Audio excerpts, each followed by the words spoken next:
This is Visions Under Construction, a chance for our guests to share their visions and tell us what they're working on. For their continued support, we would like to thank Simwood, straight-talking, forward-thinking telecoms, simwood.com.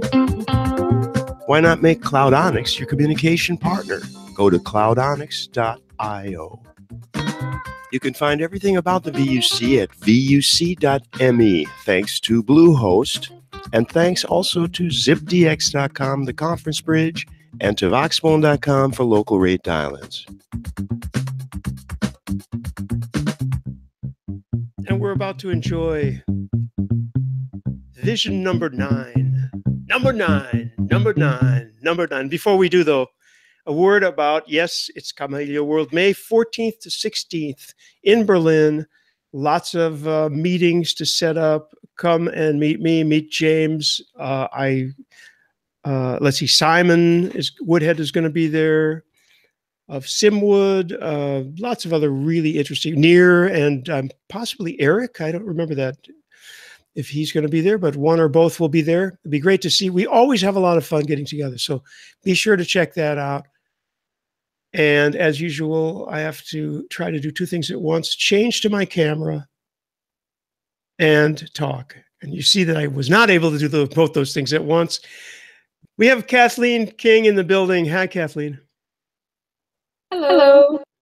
Great to see you. You have been very often with us, and lots of times we get information about ClueCon, and we're going to do that today in just a few minutes. But first, we're going to put you on the grill and barbecue you. And Andy and I both wondered, I don't want to steal his thunder, but he can continue this thread of interrogation. But I would love to know where you saw yourself when you were in your, say, preteens, or when did you start thinking about doing anything? And did you have some kind of trades you wanted to study for? I actually really love anthropology and people. And it occurs to me, I always thought it was a strange leap that I went from studying linguistic anthropology in school to this. But I was thinking about it the other day, and it actually kind of makes sense because I like language and I like the study of people, and I think the communications industry is kind of a natural fit for that. So I did not see myself here when I was a kid. I honestly didn't really know what I wanted to do. I kind of dabbled in a few different classes. I was one of those, take one of every class kind of people. But I think it fits. I think it fits to what I want to do and what I wanted to do when I was younger. So.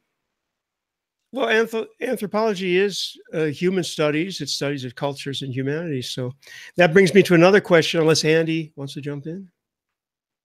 He may at some point. No, you carry on at the moment. All right. Well, I was just going to ask you because you and I met in Berlin. In fact, that may have been the first time and last time we met, for all I know. I can't remember now. But we did meet and have a lot of fun in Berlin. And I talked to you then about it, and you seem to be enjoying it. I guess you do like to travel a lot, which also ties to the anthropology element. I do. I love traveling. I love experiencing different cultures, not just, going to see the touristy landmarks. I love going to the restaurants that the locals go to, seeing sort of the differences and really experiencing an authentic experience. I think it's a not well-kept secret that I one day would like to move over to Europe and at least, spend a few years there, but have to get all the details on that sorted. So, yeah, I definitely love traveling. Where have you been besides Europe? Any place? Have you been to Asia or any other continents? I lived in South Korea for a little while. We didn't know. See, this is what we're doing. We're getting all the information. You lived in South Korea. What was that about? Can you say? My parents' job just happened to move us there. It was amazing. I loved it. And that actually kind of sparked my sort of travel bug, if you will. I loved being dropped into something where I didn't really speak the language. I didn't really understand anything. And every experience was new. Everything, even just, buying something in the market was just a completely new experience for me. So, I loved it. It was great. And the food is amazing. I love Korean food. So there's a huge difference between Asia and Europe in that, and I remember this very clearly because the first time I went to Japan, whereas in Spain or someplace, if you speak Spanish, France, almost anywhere except maybe Greece and countries that don't use our alphabet, you know, you can see that in France it's pharmacie, in Spain it's going to be pharmacia. I don't know how that's pronounced, but that's what it looks. And in Japan or in Asia, probably in South Korea, unless they have a lot of English, which sometimes some countries do in tourist areas, you know, you're looking at what could be Martian, right? Yeah, definitely. They do have like a lot of the street signs, especially in the, you know, cities and things like that, will have um, things spelled out in the American alphabet, but it's still the Korean word for it. So you still have to know kind of what the words mean, or the names of things. And so it's a little easier. You don't necessarily have to learn to read a new way of, or to learn a new way of reading with new letters and everything, but you still do kind of need to know what you're doing and be able to decipher things a little bit. You also have to be able to downgrade gracefully into the English mode, where people, in order to get the, you know, kindness of strangers, right? Did you do much of that in, say, Germany? I guess in Germany you weren't much. Were you alone much? I don't know. I don't think so. Because. Well, the first time I went to Germany, I actually went with my brother and Michael Mavrudis, which I think you guys know. And we decided that since we were going, and since there were a couple, or I guess there was a full week between Open Sips and Camilio, we were going to take a little bit of a tour. So we did see a little bit of Germany. We ended up driving from Amsterdam to Berlin, stopping in Munster for lunch, Hanover for a night, and then Hamburg for a night. And we did. I did pick up on things a lot faster, so I was able to communicate a little bit. But you definitely have to play the "I'm so sorry, I have no idea what you're saying" card a little bit.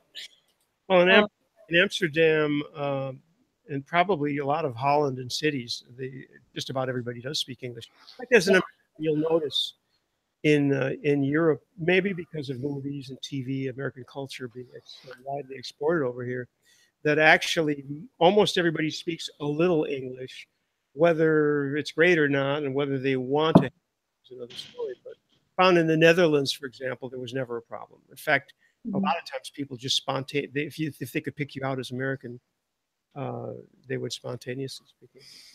Anyway, where would you like to go if if we could issue a VUC ticket to anywhere in the world for a week or 2 weeks or something? What would be the most interesting to you? No, that's a difficult question. I would probably say something something like mainland Europe, like, you know, get a ticket to Amsterdam, because then from Amsterdam I can travel to so many different other countries, and it's not that difficult. Whereas in the United States, you know, if I want to go anywhere else, it's quite a drive, or plane ride even.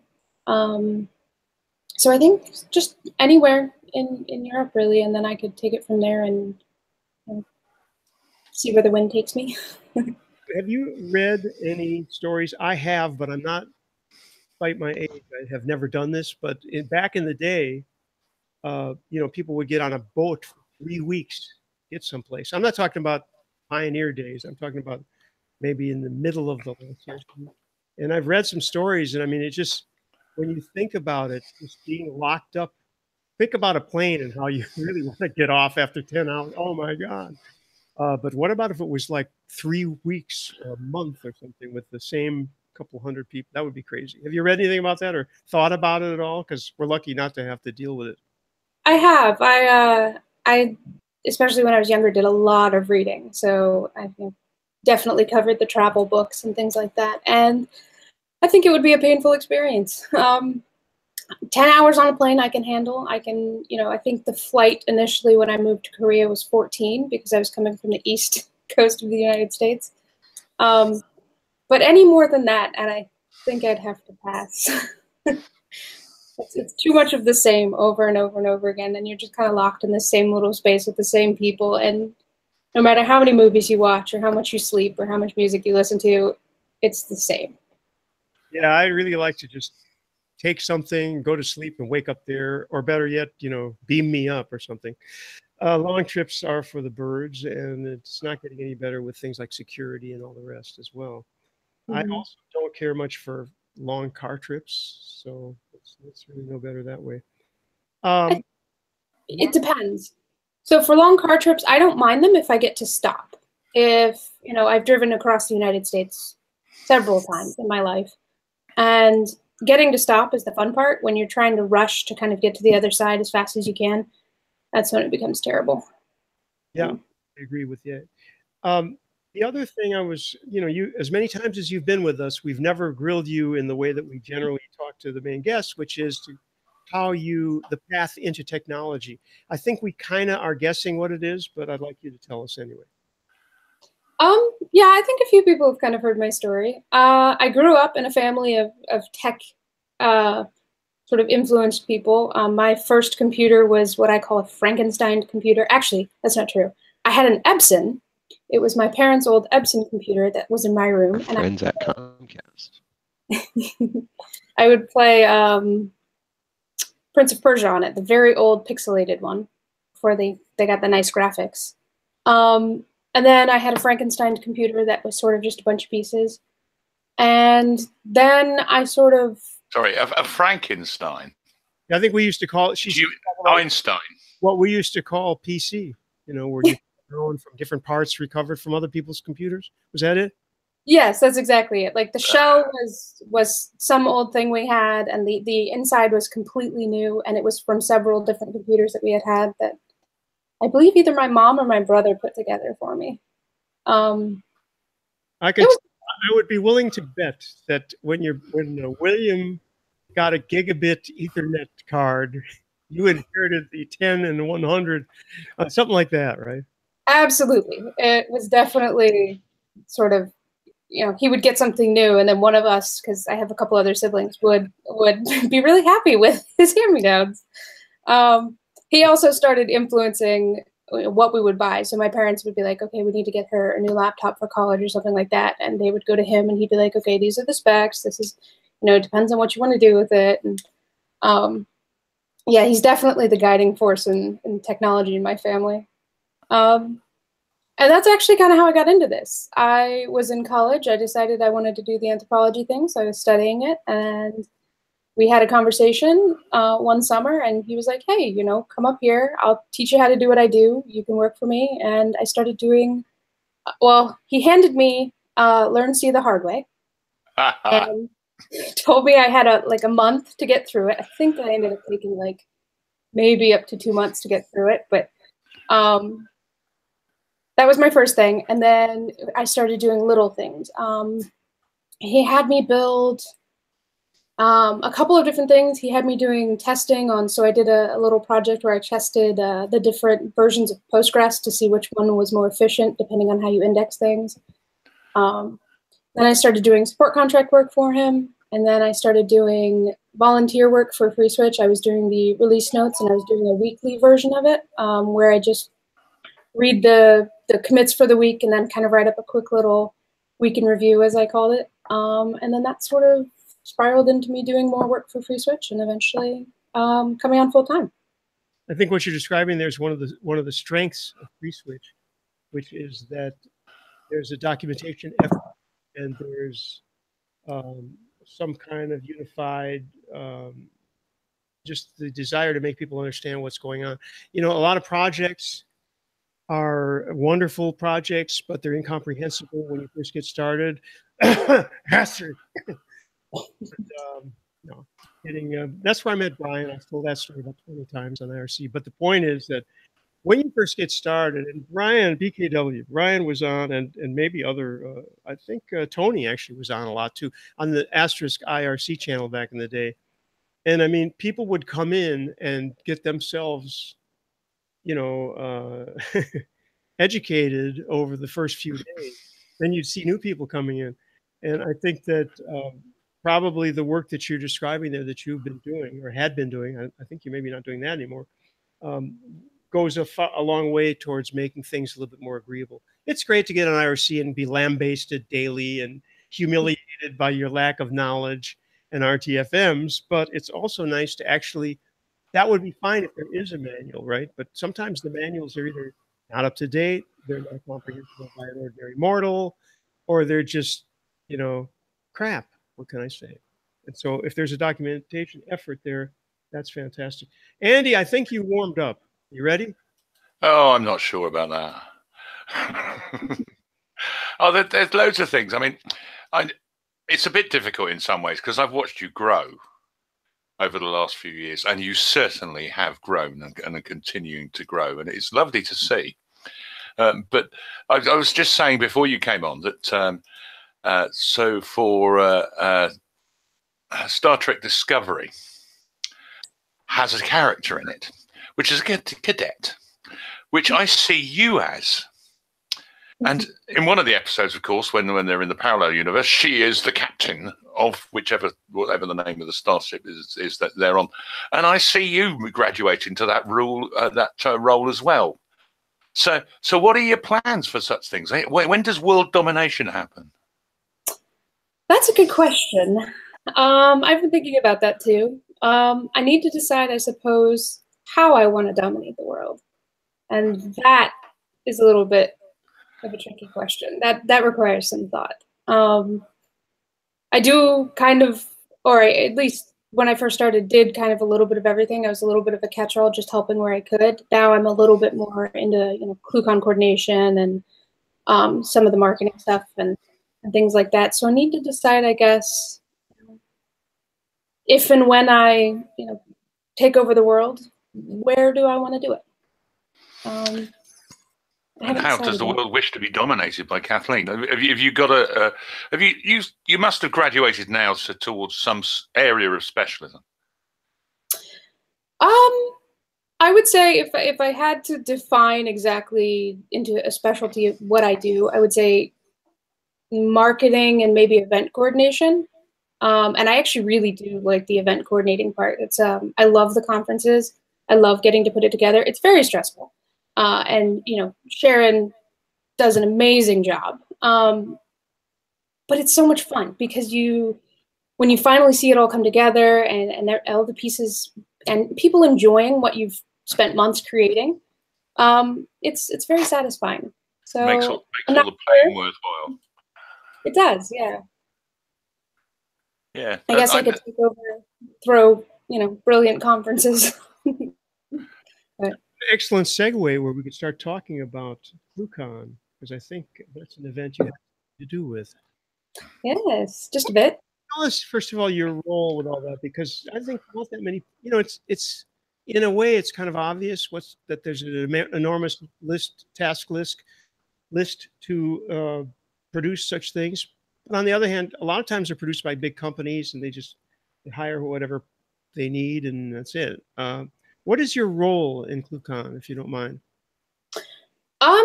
I work with Sharon and for Sharon doing different tasks. I do a lot of the website editing. You know, ClueCon.com, I'll put up and refresh everything.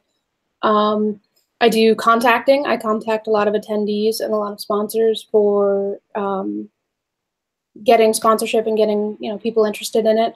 I do weekly emails. I have the FreeSWITCH newsletter, which I do, and then come a little bit closer to ClueCon, we'll start doing a ClueCon newsletter, where I'll put announcements, things, you know, as we get the plan a little bit more solidified. I do what we call speaker wrangling. I make sure that all the speakers that are going to go have their slides together, they know where they need to be, at what time, tech check, things like that. I believe Michael Graves knows a little bit about that from last year's ClueCon. Getting them mic'd and everything at the conference can be important and sort of it's sort of a task, making sure you know where everybody is. Okay, we're going to show. I have the photos lined up. Unfortunately, I had no idea what order to put them in, and I think they're kind of integrated in a random order. This is just the website. When you go to ClueCon.com, you'll be at ClueCon 2018. You can give a little summary of it, and then we'll take a look at the photos and you can comment them. Because I didn't even have a thing that gives the dates. I see it's 23rd, right? That's July, right? Go ahead. Right. It is going to be a little bit earlier this year. And yeah, I just sent over a handful of photos from last year just to sort of get a little bit of a background look on what we did. It's earlier this year, which I think people, I want to make sure people are aware of, because it's normally in August. It's in Chicago every year. We're going to be at the Swiss Hotel again. But this year it'll be July 23rd to the 26th with our training day on the 27th. And we're very excited about it. We've got the boat tour coming back, which I think is going to be a lot of fun. We had a lot of people that really enjoyed that last year. Yeah, these are some pictures from it. Yeah, right. That and maybe this, or was that something else? No, that's the boat tour. So there's this tour that you can take that we, one of our sponsors sponsors for the trip. You get on this boat and you go up the river a little bit. They'll tell you a little bit about the architecture, some of the interesting notable buildings, things like that. And then you go through this sort of, I think it's a levee, where you go out into the lake because the water levels are different between the river and the lake. And you kind of ride around in the lake for a little while, and you get to watch the sunset behind the city, and the lights come up, and it's absolutely amazing, like beautiful views. You get a lot of great pictures. And there's a small bar on the boat, so you can sit and drink and talk to people in sort of a really fun, kind of relaxing atmosphere. I think that's something that should be underlined, that there is a bar on the boat. So yes, there is a bar on the boat, and the drinks are pretty good. Who is this fellow staring at his monitor? We can't see him today because he's got some video problems, but that's Mr. Graves. And yes. Ken, who is that in the, I know who that. That's Boat. We call him Boatman, or Boat. Yeah, nobody knows his real name. It's just Boat.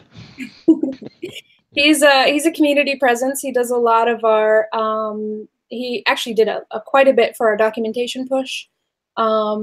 And he's around in the community a lot. So he comes and helps with some of the AV and video stuff every ClueCon. Okay, that looks like the Canadian table with a southern interloper, that one. Here's another, I think, oh, that isn't Ken in back, actually. I thought it was for a second. So here's a couple other people. Yeah, and we had, we were kind of excited about this. We had a mobile Andy running around. And I think Tim Panton was on it for a little while as well. There you go. You can see, I didn't notice that at first, but there he is. It's mobile Andy. Look, yeah, that was fun driving that around. It was excellent fun. I'd much rather have been there, but driving that around shocked the hell out of most people. Yeah, it was a lot of fun, and I think it was surprising, and it was a fun little techie way to sort of keep things interesting, which was kind of cool. So that was Brian's little machine there. Okay, so that's happening in July. Mm-hmm. When does this planning start for ClueCon?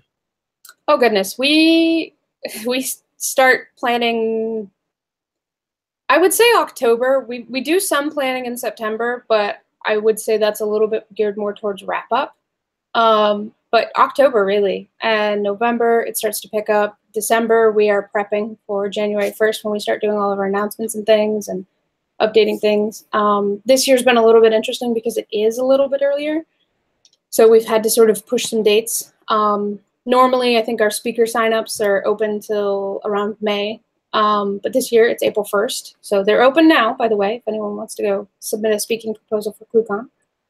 But you only have until April 1st because we have to have time to go through and review them and then sort of put together a schedule. I think one of the absolute major, incredibly stressful challenges is the picking of the dates. I really don't know how you do that. I would remind people that there was an Astrocon in Europe that somehow got placed right in the square in the World Cup. At least I think maybe in the UK only, but that was a big problem. So you have to know, I know Daniel at Camellia World, same thing. You have to look at what's going on in the city. I really don't know how you guys do that, but a lot goes into it.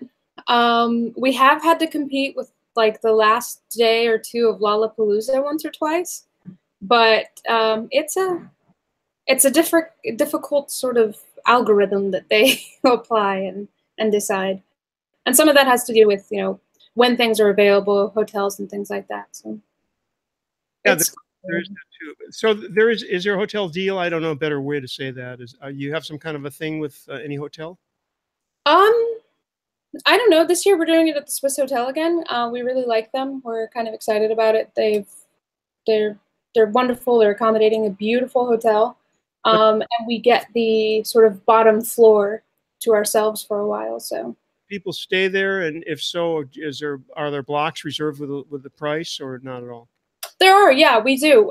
We've got, if you go to the hotel tab on ClueCon.com, we've got some of the prices listing. We do have a ClueCon block. When you call and get your hotel, you just mention that or you can even follow the direct link. We have sort of special pricing for that comes with our conference. So. Okay, I'm a little troubled by the fact that someone just said that ZipDX is a little choppy. I could turn on my other computer. I don't think we'll be at it that much longer, though. ZipDX is a little choppy, or it was a little choppy. It shouldn't be at the moment, but we'll check that with Sim. And Dan Jenkins wanted me to ask, God, I hope this isn't some trap, about the water elevator. That is what I called, and I can't remember the proper name for it, but essentially they open this gate. So when we're on this boat, we have to go from the different water level in the river to the higher water level, I think, in the lake. And I got really excited, and I was like, it's like a water elevator. And apparently there's a proper name for it, but I couldn't think of it. So is it called a lock by any chance? It is called a lock. There you go. I don't remember the name. But it's essentially a water elevator. You go in, the gates close, and you go up, and then the door opens, and you go out the other side. So it is a water. Well, I knew what he was talking about when he told me. I thought there was some incredibly embarrassing story. Actually, not. No, just me getting really excited and forgetting words. That's fantastic. Yeah, what was also, I was on one. I don't remember when this was, but yeah, I've seen those. And the speaking of exciting, by the way, it takes forever, right? It doesn't just go up like an elevator and you're on the next floor. It takes a moment to fill it with water. So yeah. Yeah, I think it took.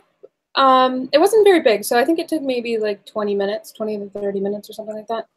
That's a long time, though, actually. Yeah. But if there's a bar, not a problem. Yeah. Yeah, it was good. Do we know if people go to the site? No, the speakers wouldn't be arranged yet because you're still open for signups, I guess, right?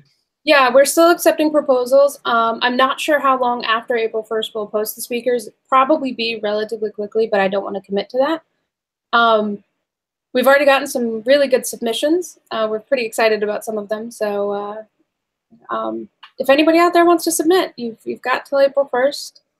Get the proposals in. You can easily do it. There's a tab for it, speakers.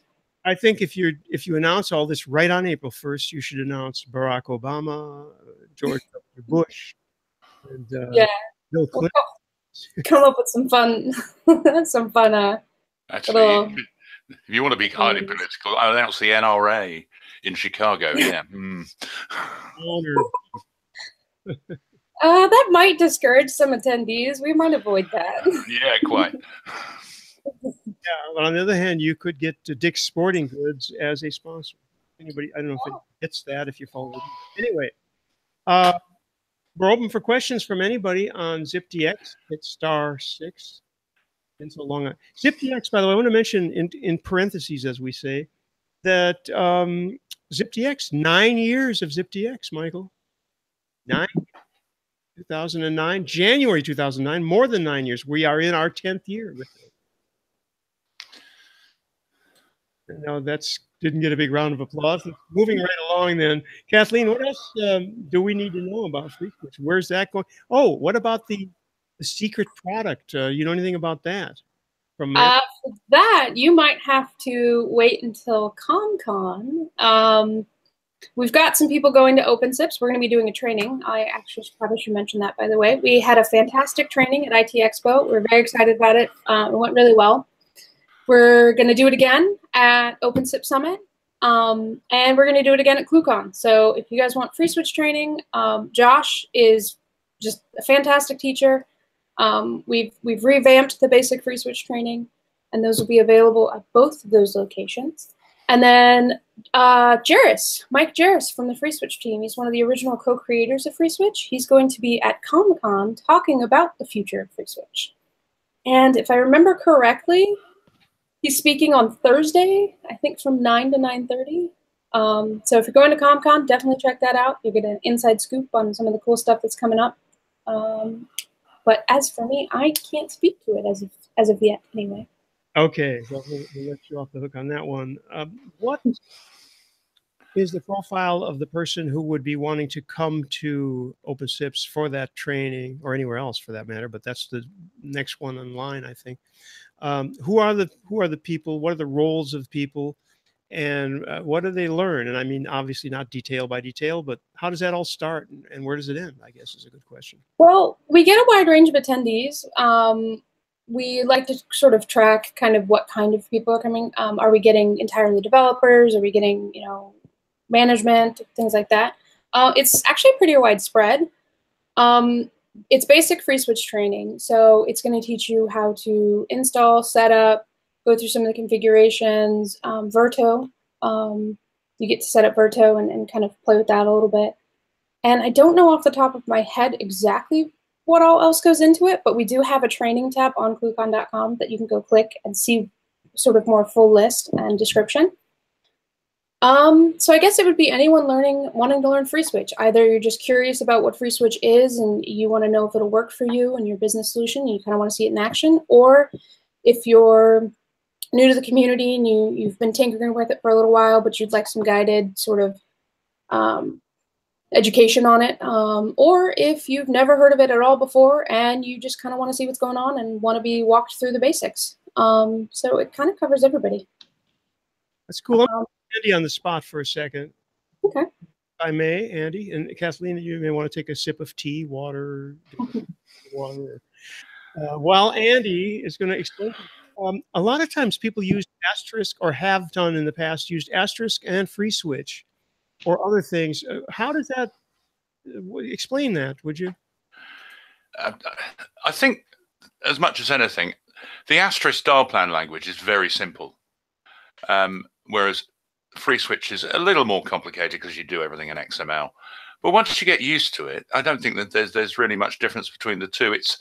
It's really that XML can be a little daunting for people who are new into technology. And the asterisk dial plan, which, by the way, is going away. I'm not quite sure what the heck they're replacing it with, but it is going away. It's now deprecated. It's very easy to learn. It's step 1, step 2, step 3, and you don't need to learn anything really about contexts or inputs or outputs or anything else. You can just handle a phone call very easily. So that's the way people start. But once they actually get into it, I think they look for better tools, and I still consider FreeSWITCH to be a better tool. By the way, in passing, PSIM, PSIM, IRC, there's obviously a website, and I believe it is commcon.io, but is it COMMCON, right? It's not .io, it's .xyz. Everybody's, .xyz. Dan can answer this in the chat in the IRC, but .xyz on my providers, my domain registrars, is always a domain that they're giving away practically for a year free. I have to wonder about that. But anyway, yeah, .io is so fancy and sexy that that's probably one of the more expensive ones now, if you can even get it. Anyway, and unfortunately, James isn't here, and I'm sure he would have a few things to add to this. Oh, I'm sure James would relate many of the experiences he's had with Kathleen. I could, but I'd get in a lot of trouble if I did that. Stay in Berlin, or stay in Chicago, or stay wherever they have it. It's always been in Chicago, right? Or invariably, right? May have changed venue, but it's always in Chicago, is it not? Yeah, as far as I know, I think it's always been in Chicago. I think maybe not downtown for every year, but as of late, downtown's just easier because there's more to do more for our attendees to kind of see. They're much closer to everything. They don't have to do, rely on transportation as much. Is Chicago sort of midway between Tony and Mike? I think it might be. Yeah, I think so. It might be slightly closer to Tony, but it's about halfway between. Yeah, which probably makes it the biggest urban centre between them, which is almost certainly the reason it was first there. Yeah, definitely, and it's a hub. It's the airport is international, so we don't have to worry about people having to get connecting flights and things like that. So it's kind of the biggest, somewhat easiest city for people to get to for the conference. So. Yeah, speaking of James Bodie, I actually, the very first time I met him was at ClueCon during the Gigabit reception. And it was 2014, I think. Mm-hmm. We were all upstairs in the reception room, sort of milling about. And I think we were eating snacks and there might have been drinks. Yeah, a long time ago. There might have been drinks? Yeah. It might have been 2013, actually. I can't remember whether it was your first year. No year. Was your first year at the Intercontinental? It was, yeah. Yeah, then that was 14. Then you're right, and I was there that year as well. Mm-hmm. Yeah. Yeah, I think I met. It was actually a little bit almost overwhelming. I met so many people, but it was a lot of fun, and it was fantastic getting to help. I think at that point I was just a volunteer. I was doing registration and a couple of other things, little things to help out, but it was a lot of fun. It was a. You must have met a bunch of new people, because a lot of people in Europe can't afford to go to the States just to flit off for a conference, no matter how good it is, because it's not only is it expensive, but it's also become such a hassle for obvious reasons. You don't know whether your phone's going to be searched, your laptop. I mean, it's become, everybody says this, and I'm even a citizen, and it's not that great for me to go over there. So the point is, you must have met some interesting people that you've known, say, online or heard of, like in Berlin, but that you hadn't met before, I'm going to guess. Yeah, that's actually kind of one of the fun things about the conferences. You know these people through their online presence, and then getting to meet them in person. I had that happen at IT Expo, actually. We've got a guy in our community named Len Graham, and we got to meet him there, and it was sort of startling to see him not behind a computer. But it was a lot of, it's fun. It's a fun sort of like disconnect almost, where you're just like, whoa, I see you. Well, the thing is, it's a huge disappointment when you meet Brian West, because he's really a pretty cool guy. but when you talk to him on IRC, well, he probably has changed since then, but it's just a real funny, cognitive dissonance, I guess you say. There is nothing funnier in the world than a drunk Brian West. Oh, I'm not sure I've seen that. Yeah, he's quite the character. He's fun. The most common person that you see just in general at any of these conferences is the guy sitting at the bar at about 30 minutes after midnight. And when you start talking to him, he says, yeah, I'm working on my presentation for 9 a.m., right? I've seen that, I don't know, countless times. I don't know if Mark Spencer, by the way, that's total typical for him. He'll be working on his thing. It maybe even be the keynote back in the day.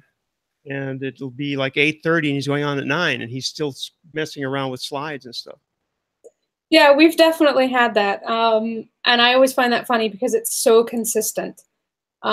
Everyone I know, I think I was shocked one time because someone sent me their slides. Oh, actually, it was Allison. She sent me her slides like a week or two before the conference. And I was like, what is this? And she was like, these are my slides for ClueCon. And I was like, they're written already. What?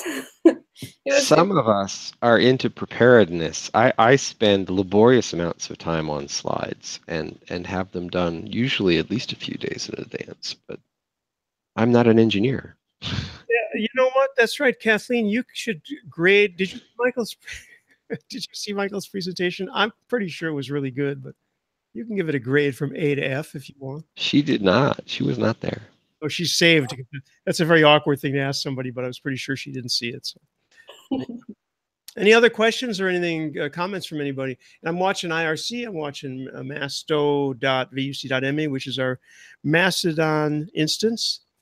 I'm keeping that up. It's costing me €5 a month out of my pocket. So if you could join, we'll get that up to 100 people. That'd be wonderful. Right now, there's about 30 of the hardcore. Kathleen, you're there twice. I think you forgot your password or something from your last. Is that what happened?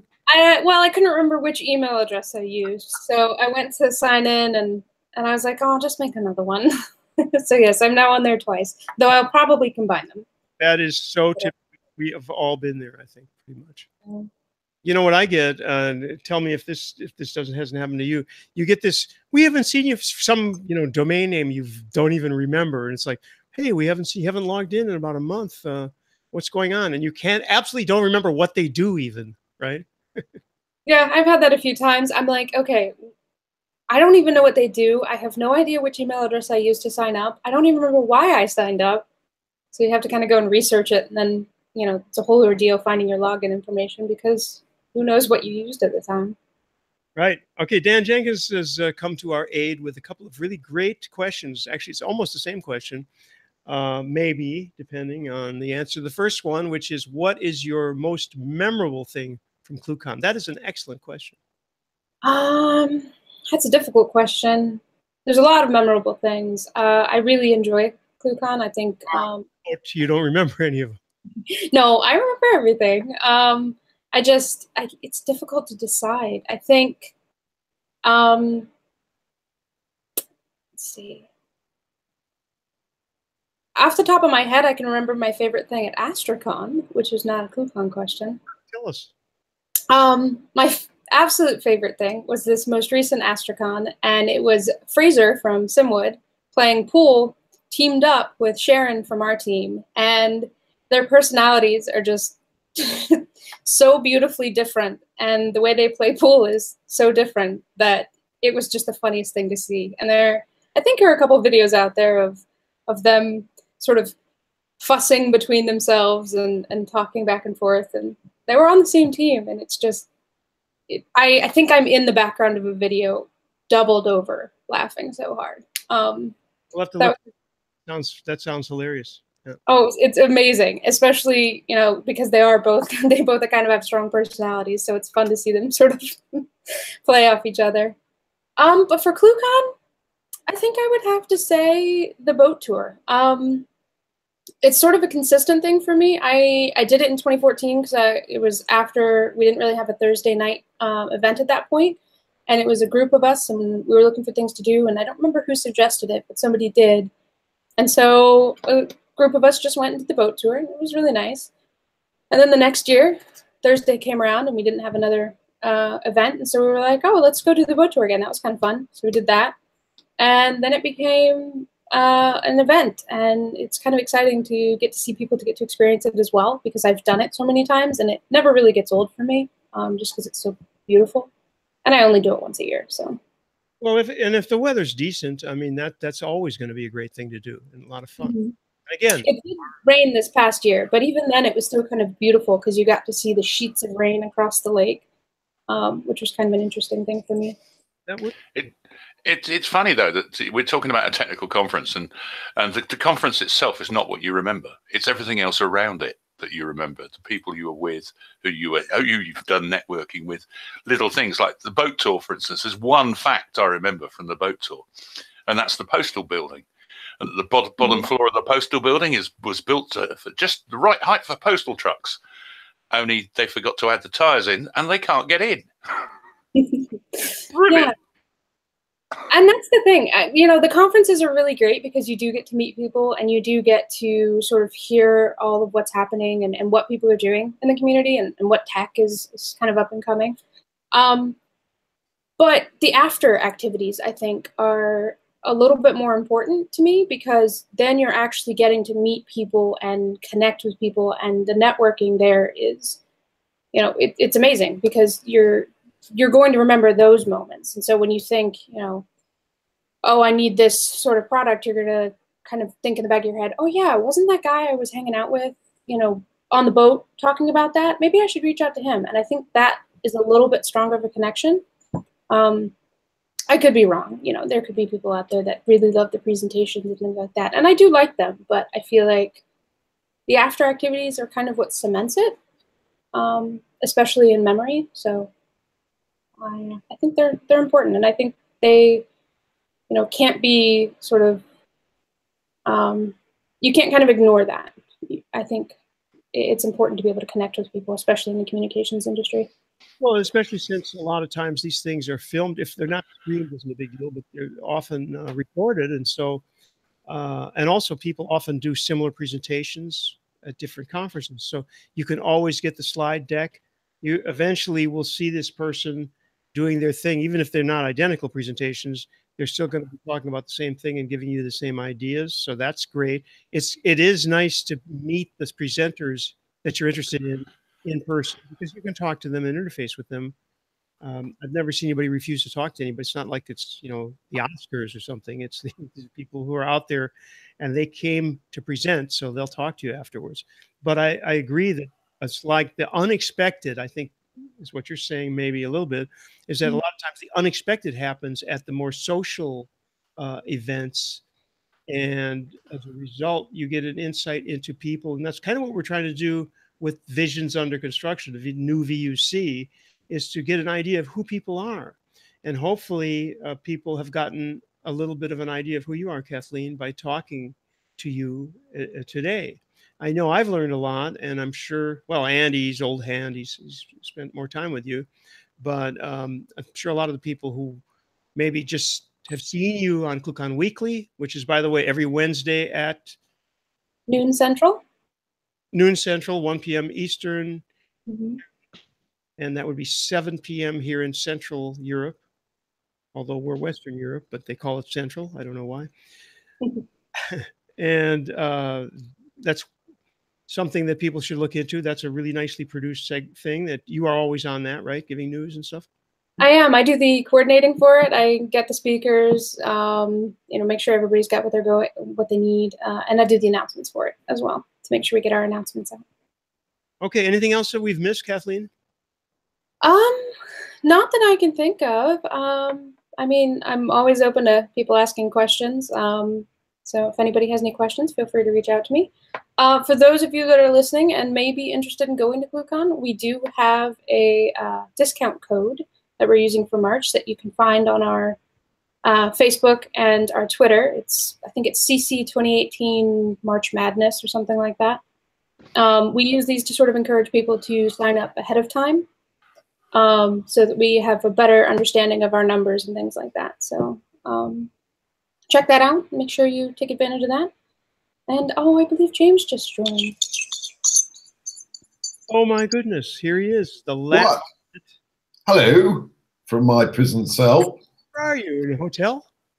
Well, if you can call it that. I mean, it's a very basic hotel. No carpets, no anything. Are we live? Yes, we're live. I'm going to be quitting now unless you have a final question for Kathleen. And since you haven't heard the first 43 minutes or 9 or whatever it is, we may have covered it all. And plus, you know Kathleen pretty well, right? Yes, absolutely. And I have to say, Kathleen, your hair is looking stupendous this evening. Do you know, I particularly and deliberately avoided mentioning hair. You've had it done, especially to come on the VUC, haven't you? No, I just put a little bit more effort into it than my usual. Yeah, a bit of product. By the way, we're going to close off this segment to move on to the segment. But before, I'm going to remind you to give a couple of bucks over to EFF. They are doing really good work. And I think especially those of you in the United States would be sensitive to the fact that the internet's going to be hobbled if somebody doesn't do something, if somebody does, what am I saying? You know what I'm talking about. If nobody acts, it's not going to get any better. So let's try to keep things the way they are. Those of us in Europe, for the moment, are fairly okay. So with that, I guess it's time to say goodbye. Thank you, Kathleen. Yeah, thanks for having me. Bye, everybody.